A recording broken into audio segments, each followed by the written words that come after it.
present today for this webinar on digital humanities.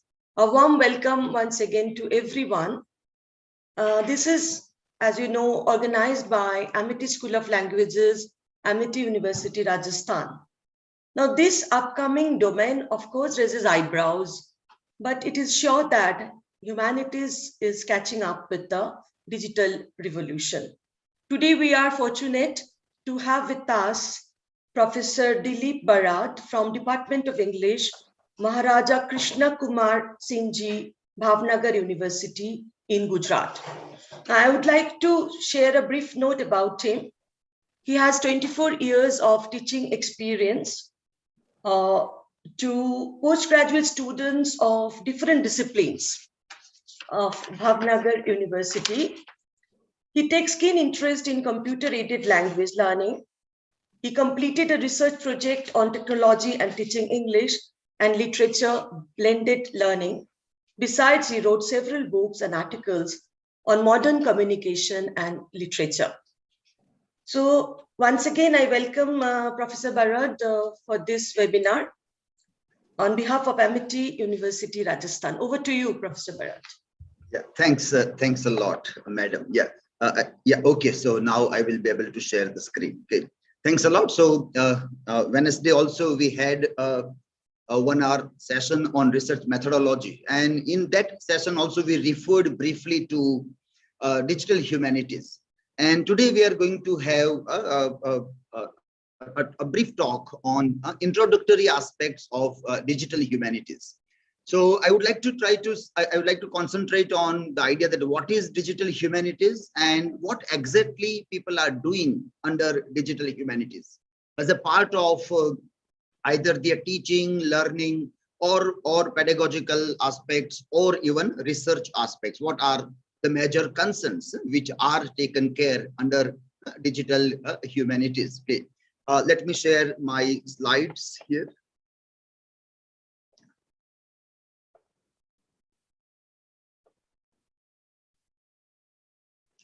Yeah, okay, so we have gathered under the aegis of Amity School of Languages, Amity University, Jaipur campus, and we are thankful to the host and the moderator, Dr. Deepa Chakrabarti and Dr. Parul Mishra, for this stage that is given to all of us.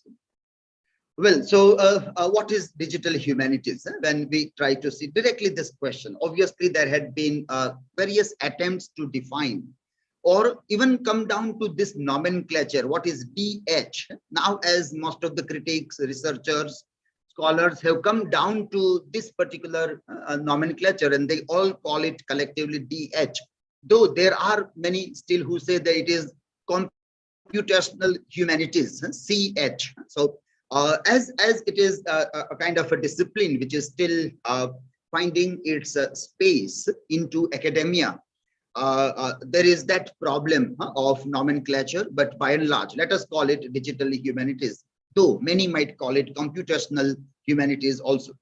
So digital humanities is an area of scholarly activity at the intersection of computing or digital technologies and the disciplines of the humanities.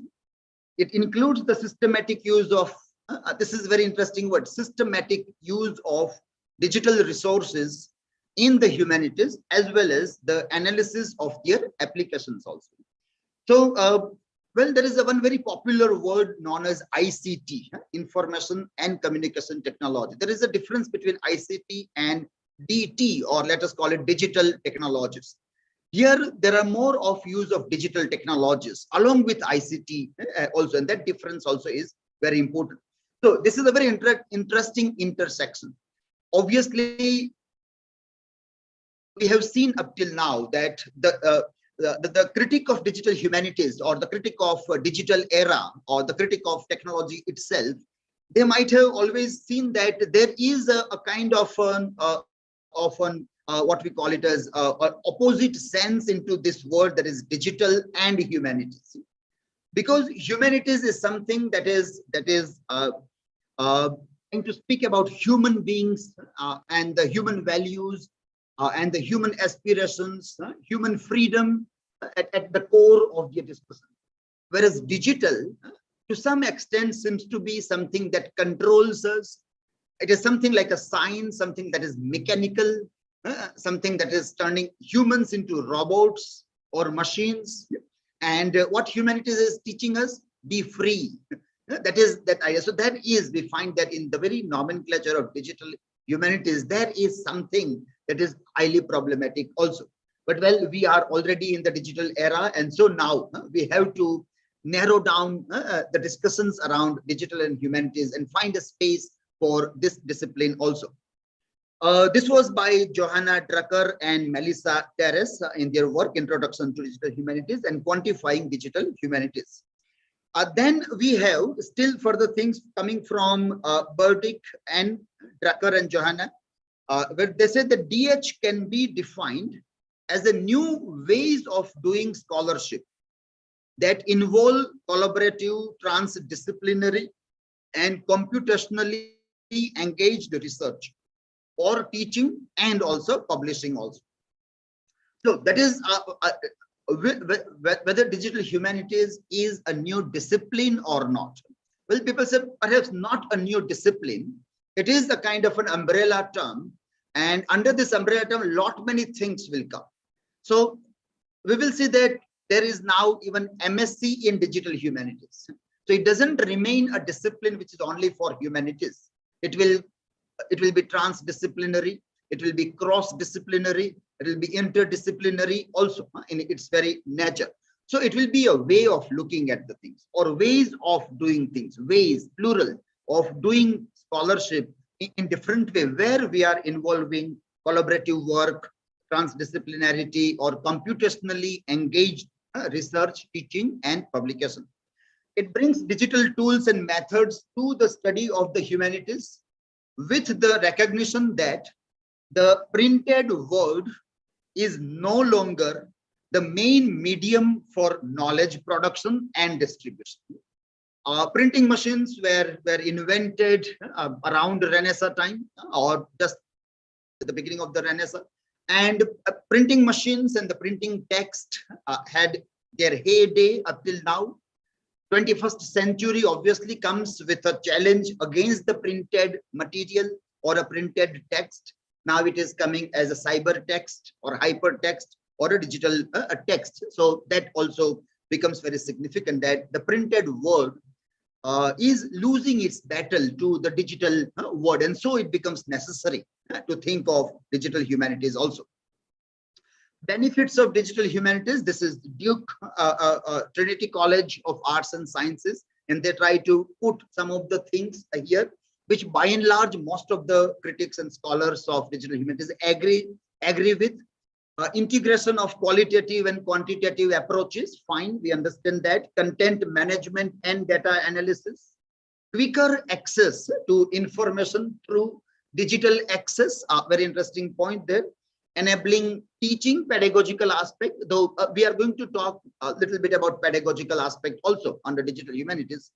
But many critics have said that pedagogy in DH had been like a stepson. People have not thought a lot about pedagogy in digital humanities, but it is now a high time. And in a corona time, when we are living here in this pandemic time, we all have realized and we have experienced what is the use of digital tools in our academia. Yeah? Right now also, as I am facing a camera here and talking with all of you, and I don't see anybody there on the other side, but you are listening me, you are seeing me also. So this again is something where teaching, learning, coming together on a platform, doing seminars, webinars, conferences has become so viable, so possible, so easy also now with the help of digital. These are the benefits that we are seeing here. Improved collaboration, obviously it happens in a much improved way. We can collaborate with variety of things and variety of people from various nooks and corners of the world. We can come together and qualitative collaborative work is possible here. Last one, a very important point, that is about public impact. And well, this is also about using social media in humanities and working on that. And it is very important because time and again we have seen that a kind of a social image of academia or teachers is as if like they are doing nothing. By and large, the society will look at academia in a particular way, which is perhaps not considered as a highly regarded kind of a thing also. And now, because of all these things, we get a very interesting public impact of what we are doing. Though the results are not positive only. You might have come across many of the write-ups where parents are complaining. Parents are complaining when their children are learning in online mode from their homes. Parents are also in our classrooms, and parents are complaining that are these the teachers who are teaching our kids? And they were not happy or satisfied with the performances of teachers. Well, those parents who were complaining, they have not realized that all these things we are doing first time. All these things we also are doing first time. We had never been trained into facing a camera, talking with a camera, all alone, sitting in a room or an office and dealing with the students who are not visible, completely invisible. And we just have to imagine that our students are taking interest in what we are speaking. It was very tough. So those things were also not realized by parents. So there is a very interesting public impact, which is also a part of the digital humanities. It gives us as teachers, as scholars, as researchers, an opportunity to tell to the world what we are doing and how valuable work we are contributing to society. That also now we can do with the help of this. So this are briefly talking about the benefits of this. What do we do under DH? What do we do, or what do we think that we can do under DH? I have tried to take three aspects here. I'm going to talk about three aspects here. First, I will talk about digital archives, which is how the digital humanities begin its journey everywhere. Second is computational humanities here, and third one is multimodal critique of how the humanities should remain at the prominent even when digital tools are used into the arena of humanities. So that is the third important point which we'll look at. Digital archives. So when we look at this idea about digital archives, because if we do not have a digital text, then digital humanities or reading of a digital text or researching a text is not going to be possible. So some of the examples of digital archives I have taken, which we obviously started with let me share the websites of some of these resources. Let me open the web page and let us see this. Okay, so one of the very early projects of digitizing the text. So our digitally archiving is a very important aspect of digital humanities. If we do not have a digital text, we won't be able to do anything so far as digital humanities is concerned. So Dante Gabriel Rossetti's Hypermedia Archive was one of the early projects there. And in this project, pictures, poems of Rossetti was archived. So for anybody, it was free access, and anybody who wants to work on Rossetti's work, paintings, poems, it was very easy for them. And obviously, what is necessary is search engine. The digital text should be searchable. It should be searchable. It should not be a dead text like a printed material, but the text on which we can work, and the text which is interactive on the other end. That was there. So that was one interesting project. Second interesting project was victorianweb.org, and a very interesting material of Victorian literature was archived on this website. Even today, it is a very useful resource, archived resource, digital resource for anybody who is doing research in Victorian literature. So this was also a very interesting project. Then this also is a very interesting project. This is one project run by artsandculture.google.com, and they have archived art and culture in different ways. As we know, humanities is all about written text, paintings, sculptures, everything, images, everything we study here. So This is a very interesting example of how digital humanities can work, can help in doing a wonderful research to students, to scholars, to teachers, everywhere also. For example, if I'm looking at art movements, I'm teaching art movements, or I'm doing a research in art movements. And if I come down to artsandculture.google.com, I can see various art movements: contemporary art, modern art, romanticism, Renaissance, and all those things I can get from this. If I try to look at modern art, for example, if modern art is what I want to explore, then I get the interesting options of so many people and their work that can be seen here also. And if I want to see some of the works, for example, of Vincent van Gogh, then also there is a very interesting collection of Vincent van Gogh and its work also. So this and quite an interesting way they have archived everything, which helps a lot in looking at the work in a much deeper and an interesting way. So there is image, and when we just click on the thing we get, you can see this, how the image is moving, how it gives me a close-up of something. And when again I click on that, it gives me some text. A text is popping up and it tells me what is this. And it takes me to the another part of the painting, as if there is somebody with me in the gallery and pointing me and telling me that look here, look there, look at this corner. That is how this digital resource is working or helping also. So this is, so it is not only an image of one painting and nothing else, but this is a very interactive text. It focuses on some aspects when we just click on this image there.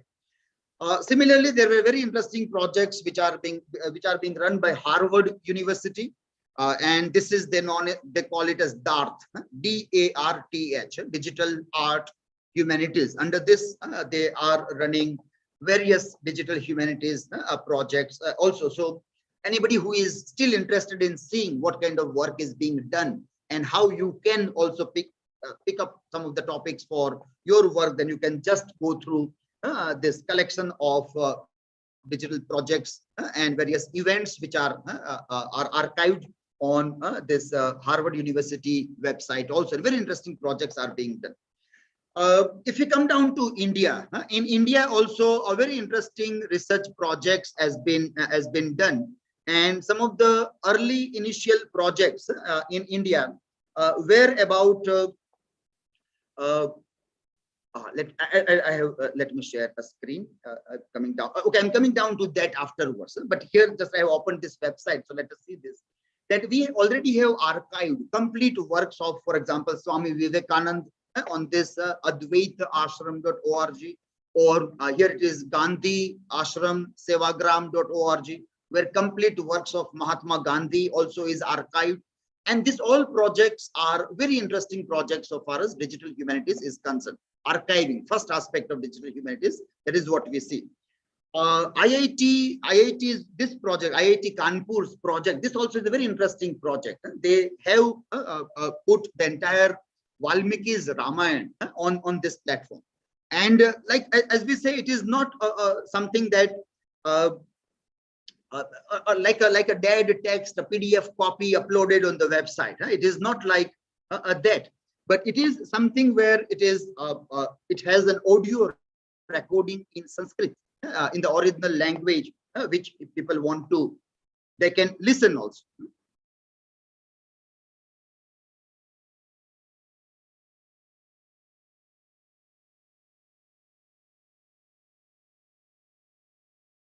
So if people want to listen the slok, they can listen, they can read, and each and every word is translated. Each and every word is translated, and one can get this in so many Indian languages: Assamese, Bengali, Gujarati, Gurumukhi, Kannada, Malayalam, Odia, Roman, Tamil, Telugu. In all these languages, Valmiki's Ramayana is made available, and all the kants you can easily access whichever work you want to do. So digital text, this is a very interesting example of archiving a digital text for digital project, where the learner or a reader or a scholar wants to go to a particular part of that particular text. So there should be easy access to that text that also can be seen here. So these are some of those examples of what is being done in at international level or at national level also, and very interesting work so far as archiving of classical texts or complete works of the other people is concerned is already being done. Things are ready to a greater extent. Let me share this another examples also here. As a part of backup, I have also taken some of the screenshots. So in case websites are not opening, then I can show some of the screenshots of what we have talked earlier also. So these are some of those things that we have seen in form of website. Yes, this is a different projects. Yeah, this is one known as Bichitra. Project's name is Bichitra, and here we have Rabindranath Tagore, online Tagore, and complete works are available here. This was one of the early projects taken by Jadavpur University, Kolkata. Then this was Project Madurai, also where the Tamil literature is archived on this thing. These were some of the early Indian projects. Now we have a lot many other archival projects which is already being done. This also was a very interesting project, Indian Memory Project. So this is again the same website, indianmemoryproject.com, archiving the photographs. This was 1947 partition archive, digital project on that. And again, we have a very interesting graphical presentation, infographical presentation on the map of India, which is very significant part of presenting so far as digital humanities is concerned. And this we have seen earlier also. So these are the project. First part of digital humanities is archival project.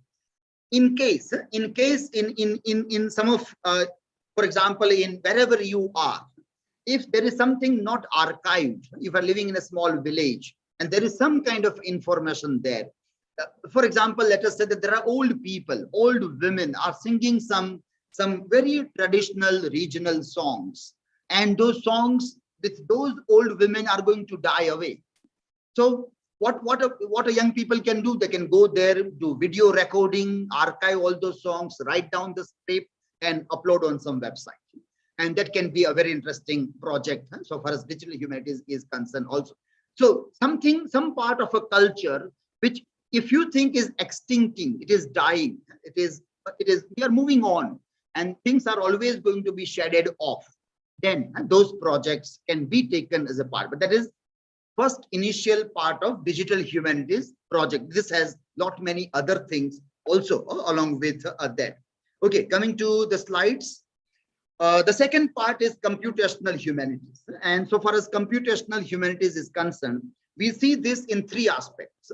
First is using digital technology for analysis of literary text. This is our research concern. For a research concern, what we do is we read literary text. And then I will come to the second and the third aspect also here. So in the first aspect of second point, computational humanities. Yeah. So there is a very interesting project being uploaded by University of Birmingham. And I would suggest anybody who is interested in working or to move in the direction of digital humanities, visit this website. And they have an activity book also, which will help you in how a digital text or a cyber text can be utilized or can be read. What we also need to learn is how to read a cyber text or a hypertext. How to read that also is very important. So this university under this project, they have uploaded an activity book. The activity book is helping us in reading Charles Dickens' complete works with this angle. This thematic activities can be done with the help of cyber text, which is uploaded by University of Birmingham. And we can see creation of fictional characters, body language and characterization, setting an atmosphere in the novel, exploring theme in the sign of the four, fireplace pose. You are reading a literature, you're not watching a film. Watching a film or an image and a pose can be easily studied, but here you are reading. And then if you want to study a fireplace pose, cultural context, social protest writing, education, women and governance in the 19th century, growing up in Great Expectations, or fictional and real speech in Jane Austen and 19th century. Now, this can help a lot. This activity book and this website can help us a lot. This project is known as, which is uploaded by University of Birmingham, known as CLIC, and CLIC stands for Corpus Linguistics in Context. Corpus Linguistics in Context. It was believed that corpus linguistics is used for ELT study only, or linguistic studies only. But this particular project has told us that you can do a literature reading also with the help of this. So this is this project. Along with this, now in our department also we have one scholar, who is working on this, and he has worked on the aspect of language. So I would request him to, for 3 to 4 minutes, tell us that how he used corpus linguistics in his thesis. So yes, Mr. Clement, you can come here. Mr. Clement is an international student with our university. He's from Burundi, Africa. And I would request him to say a few things about this work. Yeah. Thank you, sir. Good morning. Good afternoon, everyone. So I'm going to present these slides. It is about the importance of corpus linguistics in my thesis research.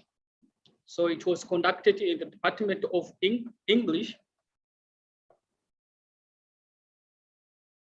It was conducted in the Department of English, MKBU University. So I'm going to talk a little bit about the importance of the use of corpus linguistics in my research. So you know that corpus is a mean by which researchers examine linguistic and discourse features associated with the expectation of writing in academic discipline, in a particular academic discipline. By using corpus, a corpora, you can uncover the way in which a particular discipline, people in a particular discipline, researchers in a particular discipline, scholars in a particular discipline demonstrate their knowledge about that particular discipline. In my thesis, I used corpora to examine linguistic and discourse features associated with construing critical stance in literary analysis.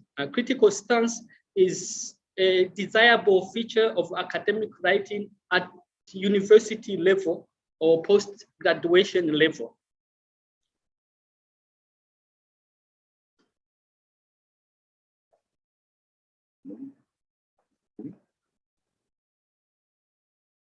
So what type of corpora did I select? So first, I used postgraduate student corpus. And second, I used a British academic written English corpus. So how did I select this corpus? So first, postgraduate student corpus was selected from written assignment by postgraduate student majoring in English at 7 universities in Gujarat state in India. A British academic written corpus was selected from an online corpus developed at the universities of Warwick, Reading, and Oxford Brookes University, Oxford Brookes, by these scholars. This corpus was used as a benchmark to analyze the qualities of critical stance in postgraduate student at 7 universities in Gujarat state. So the analysis of the corpus. So I use the software to analyze the corpus. The corpus was analyzed by using a UAM corpus tool developed by Donnell in 2007. But in analyzing a corpus, you can also use Antcock, developed by Anthony or sketch engine. So you can use all these. These are online, so you can download these tools online to analyze a particular corpus, so that you can examine linguistic features. The objective is examining linguistic features in those corpus. So the importance then of corpora or corpus linguistic. So in my thesis, I used this corpora in order to understand the discourse practices of literary criticism. So the way in literary criticism, knowledge is developed, demonstrated by student or research scholar. So I also used this corpora to examine linguistic features associated with enacting critical stance in literary analysis by postgraduate students. I also used this corpora to examine the qualities of critical stance in student assignments. Also, I used this corpora to examine or to diagnose the problems postgraduate students face in writing a research assignment or a written text of higher quality. So I'm going to conclude with this. So what is the importance then of corpus linguistics? What role it played in my research? So it played a role of examining the quality of student writing, analyzing the expectations of writing in a particular discipline, or exploring the problems students face in producing a written text of higher quality. It also played a role of examining the discourse practices of literary criticism, understanding what is there, what linguistic features, what discourse features are in literary criticism. That is the end of my presentation. Thank you. Thanks a lot, Mr. Clement. So this was a very interesting work that we have seen, and quite interestingly, some good result is found with the help of using digital tools in the analysis of the answers written by PG student, and some very interesting outcome we were able to see in this context also. Okay, so a few other examples if you want to see, then this work is also interesting by Matthew Jokers.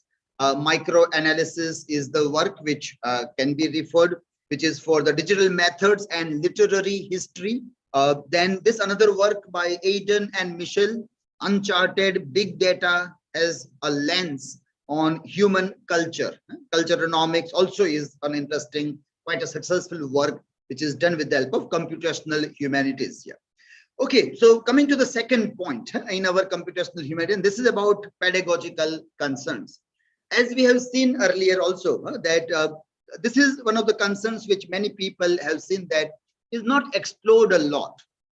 Corona times has helped us a lot in looking at how we have explored or tried to see all these dynamics.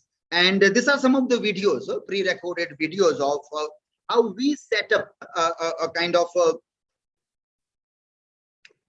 we had set up a sort of a studio for our online classes during Corona time, a glass board. On this left panel, you are seeing a glass board, which also was made by us. We made this glass board, which was very interesting. And on the other side, you are seeing that when you teach on glassboard, how effective it can be pedagogically. So now this digital technology doesn't mean that it is always a high end of technology being used, but one can be a little bit imaginative and use the physical things. There is physical hardware also can be utilized, obviously with camera and digital viewers and other kinds of things which can help us in exploring many of those things also. So this is one of the examples that pedagogically how during Corona times we use these things which we can put it as a computational humanities as a part of pedagogical concern also. Then we are able to make some very interesting videos and other things also with the help of this things. And yeah, let me see if we can play this very quickly. So if we add it was a time where everybody was worried about, or everybody was thinking about e-content and how the things can be explored in different ways. That was the very interesting concern for most of the people during the corona time. And obviously all teachers, most of you also on the other side, those who are students who might have seen your teachers exploring the things, they all might have tried a variety of things. This is the kind of a video which is made for teaching a poem with the help of OBS Studio or other kinds of software to edit some video resources and other things also. Then we have this teaching a poem we have referred, so I'm not going into this again, but this is how Glassboard was very effective in teaching poem or working with the Glassboard for the teaching purpose. Yeah, next I'm moving on to, yeah, this was a mixed mode teaching. When we had, like, after second wave or the second year was a year wherein we were like half of the class is coming and half of them are online. So mixed mode or hybrid mode was something that we were trying in our classroom environment and other things. So how in that classroom also obviously very challenging, but then lots of digital tools are coming into a humanities classroom now. So it is not only a PowerPoint presentation, projector and laptop, but there are lots of microphones. Students are using different kind of microphones, teachers are using, there are 2-3 cameras there. One is focusing entire class, this angle, if you can see, one camera that takes the long shot of the entire class. One takes the close-up of the teacher when he is doing the board work, and one of the camera which focuses on the students when students are speaking or interacting there. So then one camera is focused on the students in the classroom. So pedagogical, and then there are students who are online, and the online students are there on online, and they are interacting with students or teachers when the questions are raised or other things. So this all like the humanities classroom, which was supposed to be chalk and talk classroom only, had to be a smart classroom with 3-4 cameras, lots of microphones, somebody online remotely located, somebody in the class, and in a very interesting way we worked with those things. So but this were some of the areas which were still not explored a lot, and so people were talking that this pedagogy in digital humanities has been a stepchild, and people were not talking a lot about these concerns there, because it's tough also. It was very tough, and lots of mental attention goes into taking care of technology, and sometimes we think that our content is suffering because of thinking about technology a lot. This is one of the things where when the presentation seasons were there in our department, we did it in hybrid mode. So some students are presenting in an online mode, some of a small group are sitting in the laboratory, and then both the group is interacting, asking questions, answering, presenting the things, and that way it was going on. So setting up a classroom or setting up a presentation room for a hybrid mode of teaching, where some are present here and some are remotely located, was quite tough also. Right now, for example, it is easy because I am at one place and you are at different places. It is not hybrid mode, it is online. It is much easier. But setting up a thing in this way where some are here and some are off, and all have to speak also. Audio controls, echo sound, multiple voices. We all know, we all have suffered this in last 18 months a lot. Well, but then in a digital humanities environment, pedagogical concern are also equally important to be seen also. Okay, so yeah, okay, let me move on to the next slide.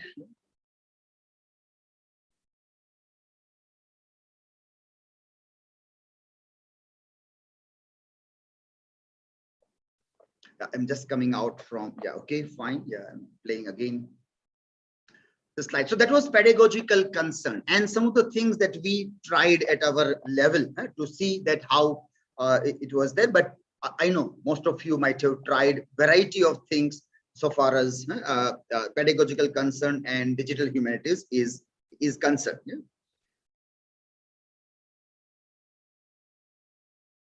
Okay, then the third aspect in computational humanities is about generative literature, and this opens up a window to an idea that now the literature is not only creative.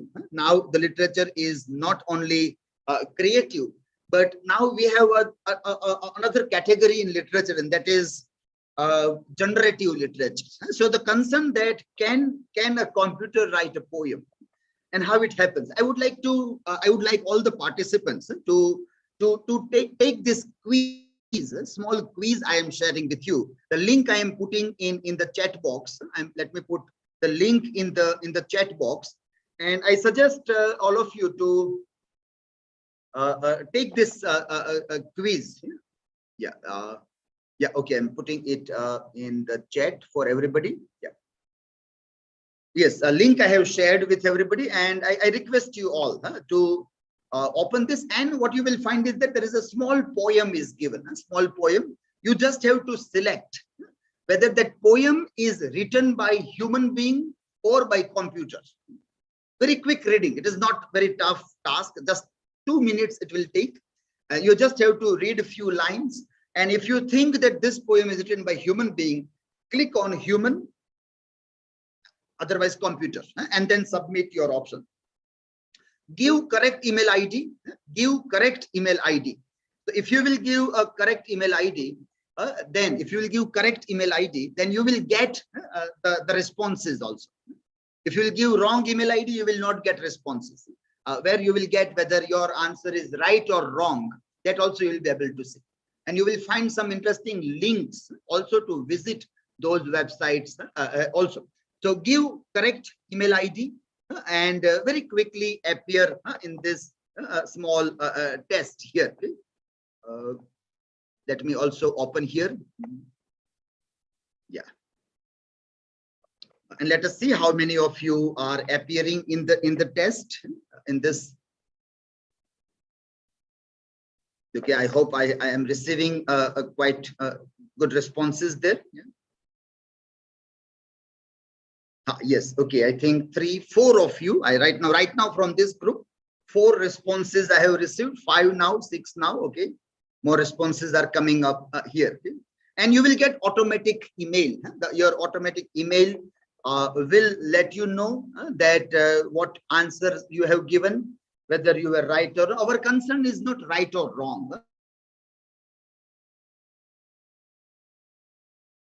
Our concern is not, so we will see. Yeah, okay, so we are getting responses. Yeah, good number of people are there now. Yeah, okay, around 10 of you, 10, 12 of you have responded. Yes, yeah, coming up. Lot many responses are coming up now. Yes, one more minute, and then you can see that. Yeah, very quick responses.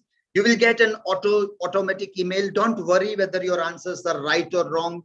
That is not the concern. Our concern is much different. Yeah, we are getting a lot many responses there. Yeah. Yeah, okay. One last minute, quickly give the responses and then come back again to this screen here. Okay? And let us see what we are getting as a result. What is our result? Let us see that.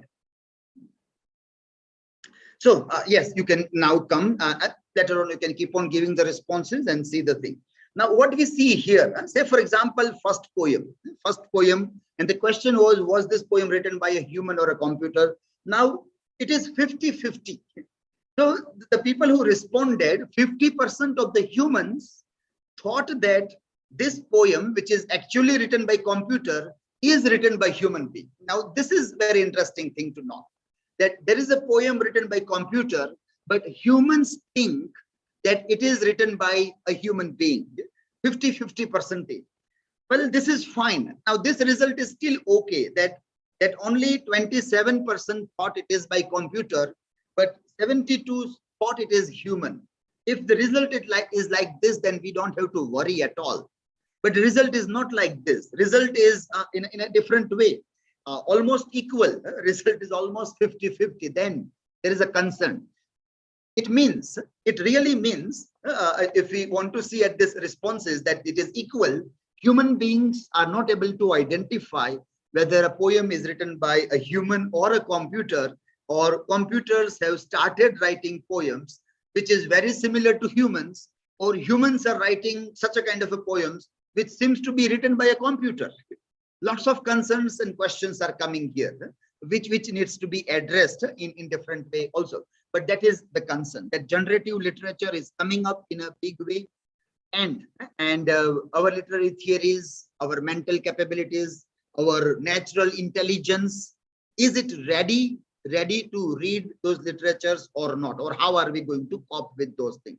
There may be some day when people might say that this is my favorite human poet, and this is my favorite computer poet. That day also perhaps we may see very quickly. So can a computer write poetry? Yes, they are now writing.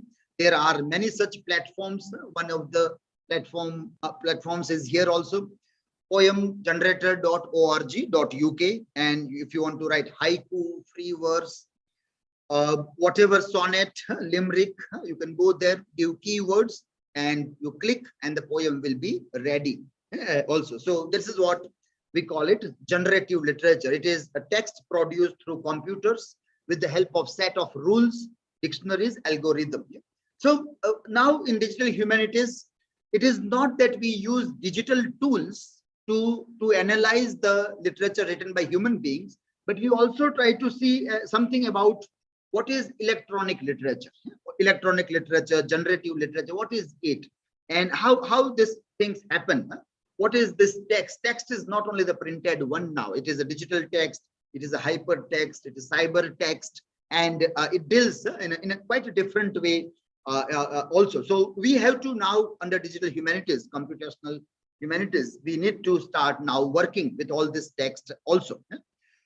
And finally, the third point which I want to talk about, that is multimodal critique. In that, what I want to say finally is this about digital humanities. And this is about the point that when we think in terms of science and humanities, we know that science grows progressively, and digital is something that is coming from science. So basically it has some kind of those characteristics of what we call it as science. Yes, and it grows progressively. Whereas humanities is not, science is to grow progressively and build something. It keeps on building something. It keeps on giving something. Whereas humanities is not exactly doing that work. It doesn't always grow progressively, but it moves backward and forward. It moves or it keeps on questioning whatever things are brought in by other disciplines. It is there to make a critic of everything. It is there to make critical inquiry of everything. It is there as a part of dialectic. And in dialectic, we know that there is a thesis. There is always an antithesis of all the theses. And then they try to make a synthesis. So you move a few steps forward, and a decade comes, you move a little bit backward also. Again, you move forward. All new readings in new time is always about Renaissance literature or about classical literature. So you are going back again, time and again. So that is the kind of important thing that remains there with humanities. And it has to remain there. This critical inquiry, this dialectic of humanities should remain there. It should not be given off. This is something very valuable with human beings. And so we have now new challenges coming up with the digital, which also are supposed to be analyzed and answered by the critics or scholars or students of digital humanities. One of the important thing is about the conflict between privacy and surveillance. We are aware about Arogya Setu app or Pegasus kind of a thing. During Corona time, there was a tough choice that whether we want to go with the health idea, whether the health or our privacy. Now, again, we have to say that, well, health is important. But remember, doctor's oath is that they will never reveal the illness of the patient to anybody. It is private thing. There is a privacy with that. Now, with everything going open, and in Corona time, we are just putting a sticker that in this house there are Corona patients. We are blocking the streets. Nobody should go because there are Corona people there. And we did all kind of madness in the initial phase of Corona. We haunted humans like anything. We haunted humans who were initially getting infected with coronavirus. Humanities will come and tell that, well, we are missing the mark. We are missing the mark. This is not to happen. You can't give the list of the people who are suffering from illness in newspapers, on websites, in press conferences, governments. They were doing all these kinds of things. Humanities will come and tell, well, something is wrong here. That critical inquiry is very much necessary in this aspect of Corona, and subsequently with everything also. Artificial intelligence is obviously growing, but our unconscious biases, which we were debating in feminism, in post-colonial studies, and many others, so those discourses, we're talking about human biases. They are still there, and they are now coming in artificial intelligence also. So we have a very interesting work being done in this aspect so far as feminism is also concerned, like this one by Robin Hauser is speaking about code and how the code is debugging the gender gap. Or there is Kriti Sharma, and is talking about, can we keep our biases from creeping into artificial intelligence? So the way our artificial intelligence is working or coded also has all those biases, because software engineers are not aware. They are not aware that we are biased. The students of humanities are aware about all those biases. They are very careful in choosing the language. They know where you can use we and us. They are very careful in using he or she also. But well, not all software engineers or the students of science are well versed in that, and those things are coming into these things also. Say, for example, a kind of a face recognition software. If there is a face recognition software, and it is told, it is coded that somebody with a turban and a long beard and mustache is a terrorist, and that camera is linked with a gun, with a gun. And as soon as that face is identified, the camera will command the gun to fire. And maybe there are farmers on the other side who also have a big turban and beard and mustache. They are not terrorists. But how are you going to code the face recognition technology, which people have debated a lot when Hong Kong uprising was going on. In Hong Kong, when people were on the roads against Chinese government, and they were using lots of cameras, and people were started using masks. The very famous mask of Money Heist, or the Joker one, which was used by the people against that. So the humanities will give an answer where they have, because they have to make a critic, which is very necessary, very important, and that has to remain with us in all these dynamics also. And then we have a very deep moral concern. Humanities obviously deals with, as a part of philosophy and other thing, it deals with moral concern. So when we are talking, our artificial intelligence is now making cars which are driven by machines, driverless cars, driverless vehicles, robots. A machine is going to teach our kids in the schools, colleges, and without driver, the car is going to.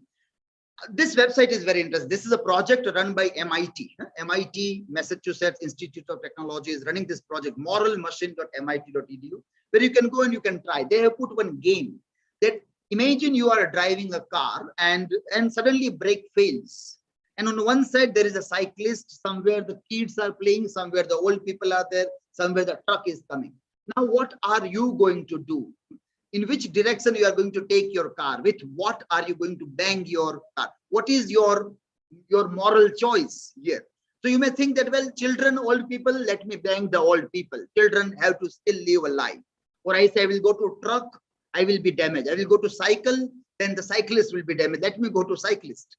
So whatever moral choice I am going to make in that moment of crisis, when there is no time, in the friction of second, when I'm going to think, that is exactly what our machines are going to do. That is exactly what our machines are going to do. So that moral concern is very interestingly debated, and under digital humanities, we can think of that also. So, well, we can see that still, while the literary project of making humans human is yet not over, the humanities people have new challenges to make robots human now. Yeah? And so we want to have more of digital technologies in researches, in humanities, and also in the pedagogy of teaching literature also. So thank you, all of you. I have to fight with the time. 6 minutes are still there, left there. So in case there are any questions or other things, then we can have some questions here. Okay. Thank you, everybody. Yeah, thank Thanks you a very lot. much. In fact, Okay. it was a very fascinating, discussion, and most of the things were not even known to us. So, Dr. Parul, see, there will be many questions, I'm sure. You are not audible, Dr. Parul. Yeah. Am I audible now? Yes, sir. So there's a Take the question from Ayushi Sharma. How can a research be conducted on metaverse using digital humanities concept? How can we? Metaverse. So there's a term called metaverse now. Yeah, metaverse. Yeah, okay. So can a research be Metaverse can conducted on that? Yeah. So, yeah, what is the full question? Yeah. So this is the full question. She wants to ask if any research in humanities can be done taking metaverse as a concept, or metaverse. Yeah, very interesting question, and it is very good that you are curious to know. Using yes, something very much obviously. See now, metaverse, or where you are engaging society or culture at large, and obviously, what is all this thing like social media? What is it doing? What is working behind them is just understanding human behavior. It is, if you watch that Social Dilemma, the documentary Social Dilemma, then what they do is human behavior. How are humans behaving? What are they doing on digital platform? So obviously, without better understanding of humanities, either it is psychology or philosophy or literature, the metaverse idea will remain incomplete. Will obviously remain incomplete also. Yeah, so I cannot see any other question. I think the topic was quite new. They didn't expected this would happen. So as ma'am said, so yeah, there's a question from Sujata Anand. It was such an insightful session. I wasn't aware of a lot of things before this session. For instance, AI writing poetry, that's really terrifying. So my question is, should we feel terrified if even literature would now be mechanical? Yeah, that's very interesting thing, that we are afraid, we are scared of AI. Now, obviously, digital humanities will also, obviously, there is no need to be scared of AI. Yeah? But well, we can say that when a literature is written, how far or how many literary writers are really free? Are they also not somewhere the robot of culture, of religion, of society in different way, that their thinking are also controlled by some of the things? Very few writers will be really free who are not a robot of all those things. So what we actually get here is that we get a better understanding of humans' creativity or creative ability. And that is where humanity is very important. It always tells that human freedom, freedom of expressions and other things are very, very important. And time and again, there is a crisis against that. And if we allow that crisis to happen as it is happening, then that is more terrifying than this. That is more terrifying than this. So, good question. But also we can ask, why are we always afraid of those things that can be seen there? And again, we have to remember that if there is something coming like a mechanical literature or auto-generated literature is coming up, it is not that the creative literature will not exist. Remember the metaphor of when we had radio. People thought that now newspaper will be dead. Nobody will read newspaper because we will get news in radio. Then when television came, people thought that no radio now, no newspaper. But today we know that television is there, radio is there, newspaper also is there. All things sustain their existence simultaneously along with that. That is how perhaps it will go on. Yeah? So yes, one thing, Professor Bharat, it just came to my mind, and like, this generative literature you've been talking about. In fact, a human being has to be behind it, isn't it? So he or she has to put those words, those keywords, and algorithm and whatever you see. It's a human who is doing. So when the book comes up, suppose it's anthology of poems, it comes up, will it bear his or her name? How will it be published? Yeah. So now normally this algorithm, when they are prepared, they are known by the person who has coded it. So it will go with a collaborative, that the coder and the human being. It should ideally go with two names, that this algorithm, this coder, and this human attempt. Okay. So there's a question again from Ayushi. She's asking if you can suggest some good books on the concept, on the same concept of the digital humanities. Yeah, there are many books now available, and some of the books I referred here also, some of the covers I have shown. Yeah. And in my resource, it will be there. I will share this PPT. So in the bibliographical record, you will find many other resources also, and quite an interesting books are coming up. So far as electronic literature and or digital humanities is concerned, things are happening now there. Yeah. So there's a question from Sonia Rani. She's scared. Isn't it a threat to human beings? Yeah, no, I don't think it is a threat to. You already answered that. Again, yeah, this is how we are moving on, and well, fine. I don't, but we are scared. It's not. I mean, and we have to question why are we scared. That is a very interesting question that we have to ask. Why are we afraid of artificial? Why are we not afraid of natural stupidity? Why are we afraid of artificial intelligence and not afraid of natural stupidity, which is so dangerous in this post-truth era? Right, sir. So thank you, sir. A lot of appreciations for you and your presentation, your enlightenment on this really new subject for humanities, especially. So thank you very much. Over to Dr. Deepa. Thanks a lot. Thanks a lot. I think it was an extremely enlightening session, because most of us, we do not really know much about it. And I think there should be some more lectures on this, so that people come to know of it. And if you share your PPT, that will be very, very beneficial to. Okay, so there's a question from Kavita. If I can take that question.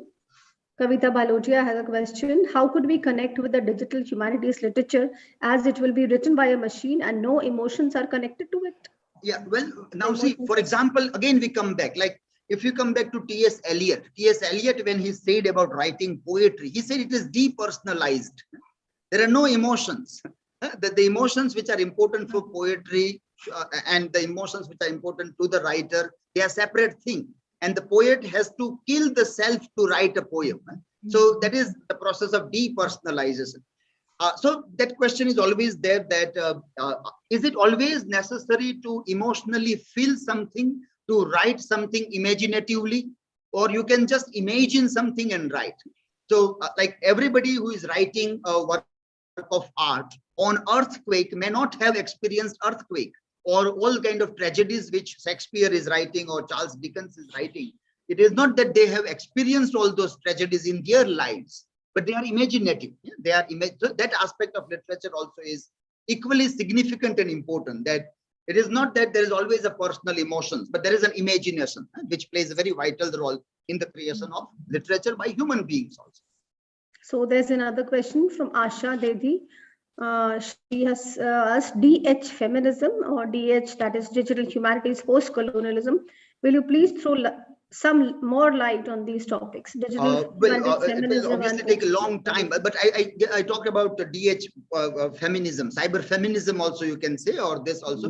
And there are work being done that the way gender bias has operated as a part of patriarchy for centuries, that is also playing a vital role in our digital spaces also. And many people have worked on that aspect, and it's still a very interesting way of looking at those things.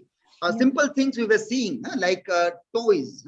So when you go to a toy shop to purchase a toy, the person will ask, is it a birthday of a boy or a girl? Now, a child is a child. A child do not have a gender or a sense of gender. But still, we as a part of a society where there is a shop, there is somebody going to purchase, somebody saying, asking a question, and there is a separate compartment of a toy for a boy and toy for a girl. Now, if you go to a digital space and if you find video games and you say video games for boys, video games for girls, again, the same kind of things are there. We thought that digital something is unbiased. No, those socio-cultural biases are coming there. And if we will not remain alert, then the society will remain as it is, even if with the digital things also. So, and post-colonial, obviously, you have to see that because now post-colonial studies are moving in direction of, for example, it is not British Raj now, which is the concern for the debate, but it is now the corporate world. The corporate world, capitalism, the way it tries to damage nature in mass production, or the way it tries to control the other people in different capacities there. Technology, which is by and large coming through private corporations, has their own role to play in all this thing. One of the very significant things which we are facing nowadays is one company, NSO of Israel, who is selling a spyware to governments, and they are working on the piracy of the people. Now, Apple company has done a case against NSO. Now, see, a company is doing a case against a company, but a government is not doing a case against a company. So, in a democratic structure, so how all those things become significant, that can be the concern of post-colonial DH when we try to look at those things.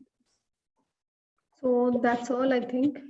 We're done with the questions. Yeah, thanks. Very interesting questions are raised. It was good to see that the students are quite eager to know something more in this direction.